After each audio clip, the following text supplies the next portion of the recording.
É rebeldia do mesmo jeito. João, o apóstolo, define as pessoas de duas formas: ou são filhas de Deus, ou são filhas do diabo. Será que João está exagerando? Será que o mundo realmente pode ser dividido em filhos de Deus e filhos do diabo?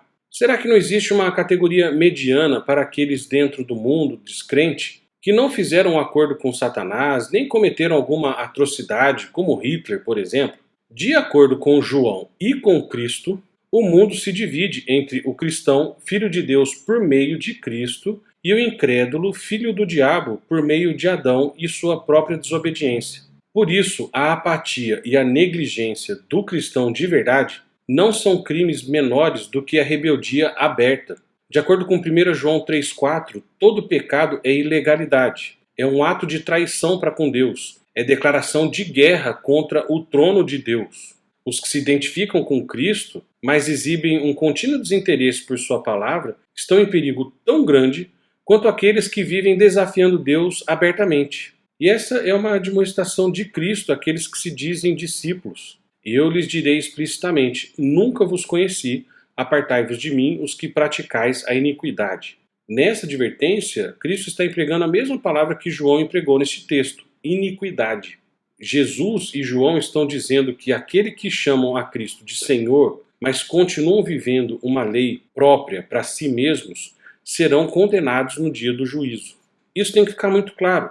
A graça não nos livra da justiça de Deus para que apresentemos o nosso corpo para o pecado. A graça não invalida as verdades do Antigo Testamento que foram escritas para nossa instrução. E a graça não destrona a Cristo, tornando apenas um representante sem autoridade ou representação legal, sem vontade soberana ou sem comando.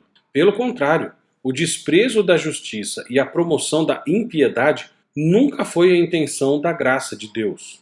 Mas o que a gente vê hoje em dia é que parece que poucos cuidam de ordenar as suas vidas de acordo com os ditames das Escrituras. Qualquer menção de moralidade definida pelas Escrituras é rotulado na hora como legalista. Pior, as pessoas se orgulham por serem ignorantes dos ensinos das Escrituras, ficando livres de qualquer reprovação, intocados pela correção, não moldados pelo treinamento.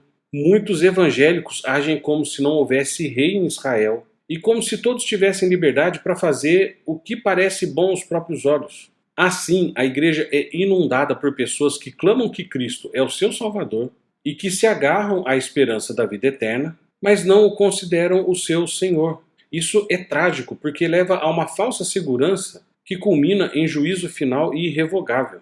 Porque, de direito e de fato, o cristão não se habitua ao pecado. Aqueles que foram genuinamente convertidos, regenerados, não podem se entregar à prática habitual do pecado, porque nasceram de Deus e a semente divina habita neles. Semente do grego, esperma, se refere à semente de onde uma planta é germinada ou ao sêmen que é resultado na concepção. Aqui, especificamente, é usado como uma palavra que representa a vida divina do Espírito Santo, que opera na alma do crente, pela qual ele foi regenerado e está sendo progressivamente santificado. O cristão se torna participante da natureza divina e objeto do poder divino, resultando tanto na vida quanto na piedade. Por isso, todo aquele que é nascido de Deus não vive na prática do pecado. Esse não pode viver pecando porque é nascido de Deus. Que fique bem claro, não significa que um crente não tenha pecado, ou que seja imune à tentação, ou que seja livre das lutas contra a carne. O que quer dizer é que a pessoa regenerada pelo Espírito de Deus não pode viver na prática habitual do pecado.